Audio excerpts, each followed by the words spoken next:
Operacionet e policisë së shtetit po zbulojnë një fenomen në rritje, ku gra të huaja nga vende të ndryshme përfshihen në skemat organizuara prostitucioni. Rasti më i fundit është shënuar në Durrës, ku dy vajza braziliane, 21 dhe 24 vjeçe, u kapën duke shfrytzuar një apartament me qira për ushtrim prostitucioni dhe konsum droge.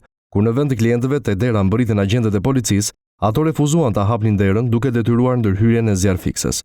Një 22 vjeçar nga Durrësi do të hetohet për veprën penale prostitucion.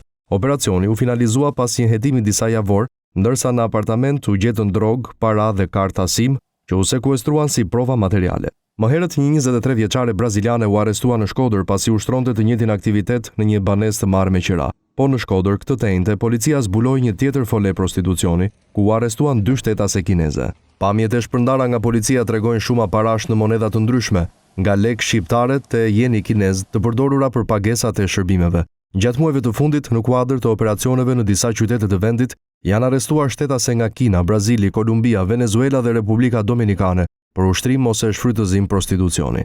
Një pjesë e tyre ushtronin veprimtari në mënyrë të pavarur, ndërsa në raste të tjera janë identifikuar si viktima të trafikimit. Në fillim të tetorit, në Tiranë u godit një grup kriminal ndërkombëtar që trafikonte gra nga Amerika Latine dhe Azia, në krye të cilit ishte një shtetas kolumbian.